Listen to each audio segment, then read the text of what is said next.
Bob Breedlove was killed when he had crossed the center line of the road on a shallow downhill. Actually, he wasn't going that fast at the time, and he went basically head on into a car there, and the car was veering off, and so it was kind of a slight glancing blow, you know, from what I could tell of the accident scene.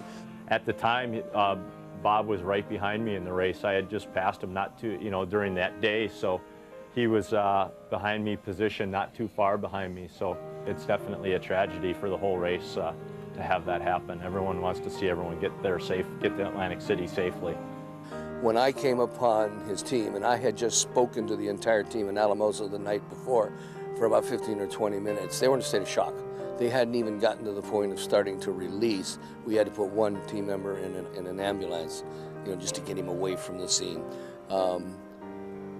So, you know, they were just in absolute shock. My job from that point was to move forward and notify 8 teams ahead of them of the tragedy. The reactions were genuine and real. I felt so bad for the family, and I can't even imagine. My sense was the ride now became a focused ride for Bob Breedlove. Yeah, it's my ride, but I'm riding for Dr. Bob.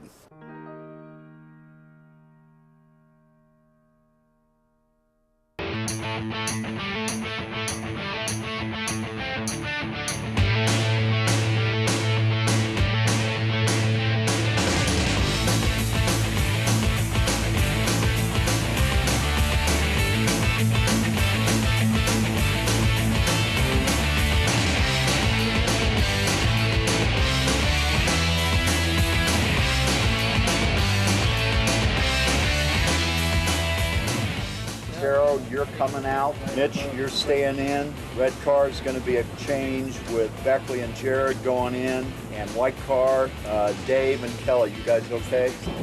The crew's trying so hard to go fast with us, and it's a little chaotic. So they're feeling the pressure of the riders, wanting to go fast and win. But really, we're here to have some fun and get there in one piece. I think I got 45 minutes of sleep last night. But part of me says, you know, we should all get like 4 hours sleep and start again. You know, with 5 more days to go, it's very likely that one of us may be in Shannon's position. As far as how hard it is, it's like a 10. How much fun it is, a 1. 10-4 at Durango, we're all taking a break.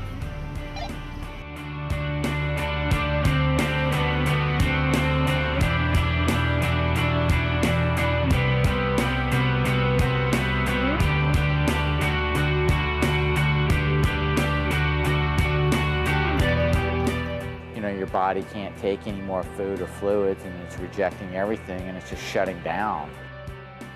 You know, I broke down and cried. It was truly heartbreaking. I think we probably went out a little hot, and we were staying with some teams that might be a little faster than we are.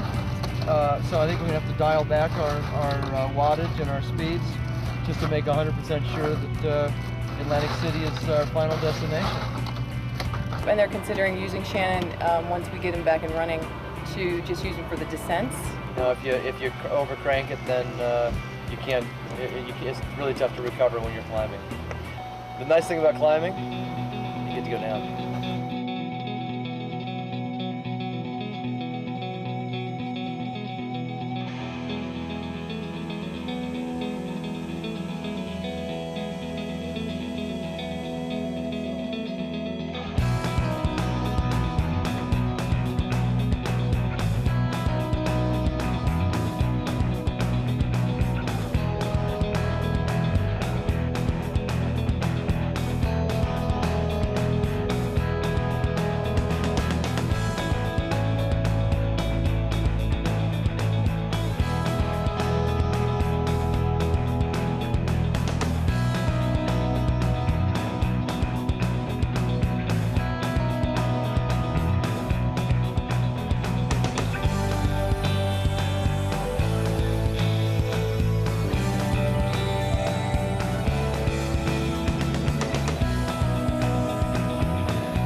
put me on the saddle back at the top of Wolf Creek Pass.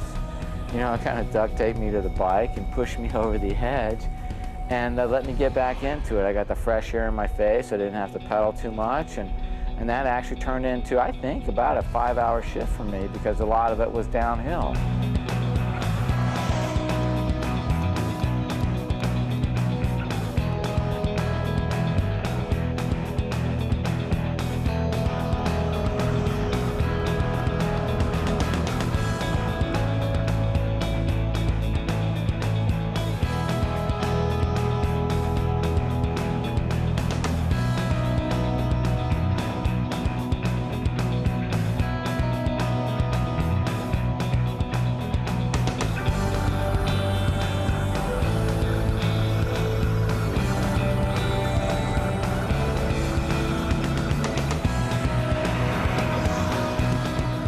Right back with the Race Across America.